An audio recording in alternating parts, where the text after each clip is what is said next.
মেয়েটা বলছে যে মুসা কালিমুল্লাহ তো আল্লাহর সঙ্গে তুর পাহাড়ে কথা বলে, তো ইনাকে একবার জিজ্ঞাসা করি। বলে আল্লাহ নবী দিকে শুনুন। বলে কি হয়েছে? বলে আমার গর্ভে প্রায় 10 বছর ধরে আমি সন্তানের মা হতে পারিনি। আপনি আল্লাহকে একবার জানবেন যে আমি সন্তানের মা হতে পারবো কিনা। বাবা যে মুসলমান, মুসা কালিমুল্লাহ বলছে ঠিক আছে তাই হবে। মুসা কালিমুল্লাহ তিনি বাবা আপনার গোটে গোটে পায়ে আপনার যেতে শুরু করেছেন। যেতে যেতে বাবাজি তুর পাহাড়ে গিয়া আল্লাহ তাআলাকে বলতেছেন, ওগো রব্বুল আলামিন, ওগো রব্বুল আলামিন, আপনার সঙ্গে আমি কথা বলার জন্য এসেছি। বাবাজি মুসা কালিমুল্লাহ আল্লাহর সঙ্গে বাবাজি কিছু পার্সোনাল বাবা কথা ছিল, সেই কথাগুলো আপনার সমাপ্ত করার পরে বাবাজি মুসলমান ভাইরাও মুসা কালিমুল্লাহ তুর পাহাড় থেকে নেমে যাবেন। কিন্তু বেরাদার ইসলাম মুআজ্জাসামানি কিরাম, আল্লাহ তাআলা বলতেছে মুসা নবী, মুসা নবী, তুমি যখন রাস্তা দিয়ে আসছিলে একটা মহিলা তোমাকে কি জিজ্ঞাসা করতে বলেছে? বলো। মুসা কালিমুল্লাহ বলতেছো গো আল্লাহ, হ্যাঁ আমার কথাটা মনে পড়েছে।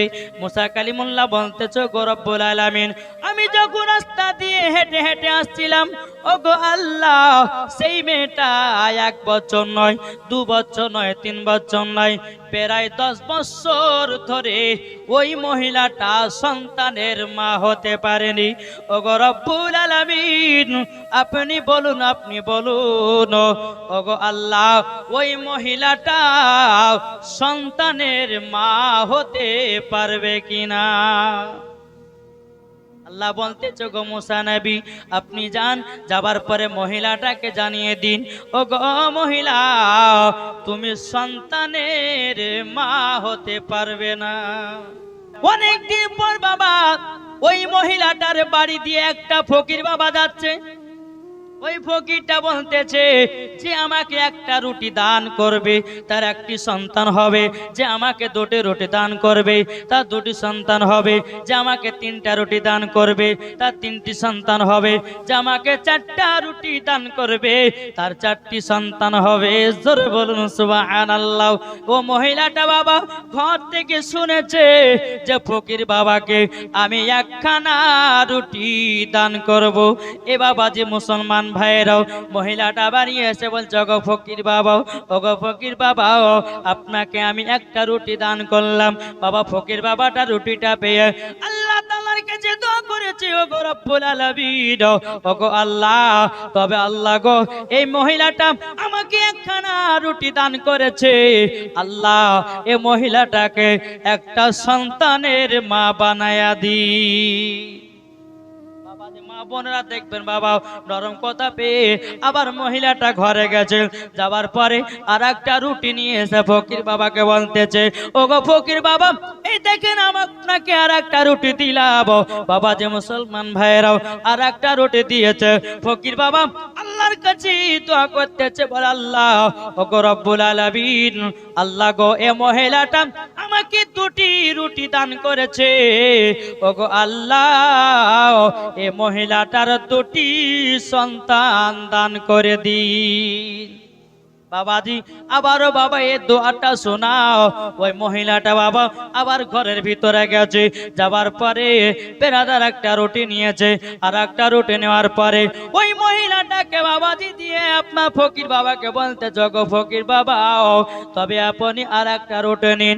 বাবাজি একখানা নয়, 2খানা নয়, 3খানা রুটি ফকির বাবাকে দান করলেন।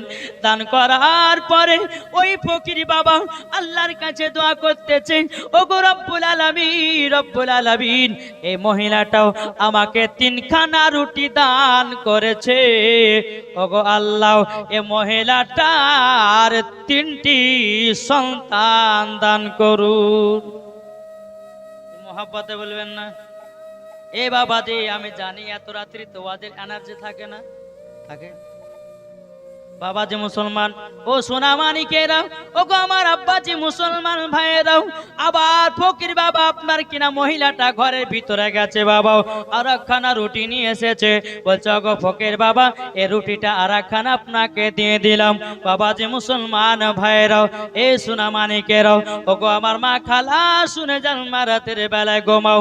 এবার বাবা মহিলাটা একটা না দুটো নয়, 4খানা রুটি ফকির বাবাকে দান করেছে। ওই ফকির বাবাটা আল্লাহর কাছে দোয়া করে বলতেছেন, ওগো রব্বুল আলামিন, রব্বুল আলামিন, ওগো আল্লাহ, এ মহিলাটা আমাকে 4খানা রুটি দান করেছে। ওগো আল্লাহ, এ মহিলাটাকে আপনি 4টি সন্তানের মা বানিয়ে দিন। জোরে বলুন সুবহানাল্লাহ।